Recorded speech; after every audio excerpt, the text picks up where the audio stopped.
There's a silent shift happening in medtech right now, and if you can't feel it, you're already falling behind.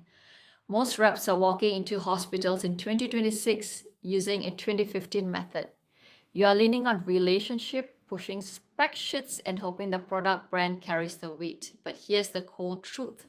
The order taker is going extinct. Hospitals don't need more vendors. They are looking for reasons to cut them out. Welcome to Prospecting Recap. Last week, we didn't just talk about prospecting, we talked about prospecting strategy.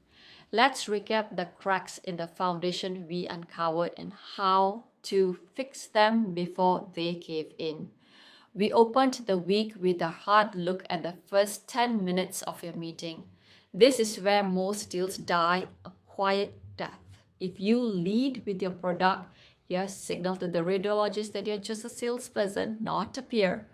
You have surrendered your authority. We discussed how to flip that script to stop being the guy with the brochure and start being the architect of the clinical solution. If you aren't controlling the narrative in the first 10 minutes, you're just a guest in the room.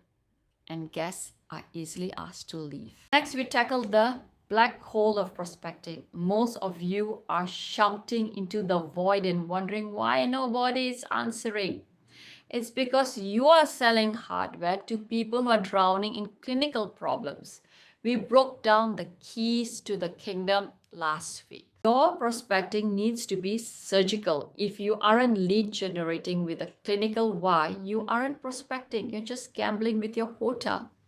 The architect doesn't knock on doors. They solve the puzzle that keeps administrators awake at night. The biggest tragedy I saw last week, the wasted potential of the clinical application specialist.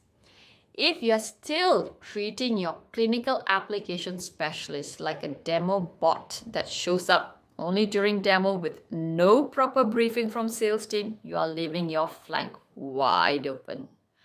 We explored why the clinical application specialist needs to be your lead scout in the prospecting phase. They see the clinical gaps, you don't. When sales and clinical are disconnected, the client senses the friction. In a high-stakes environment, friction equals to no deal. The fear of becoming obsolete is a gift if you use it to evolve.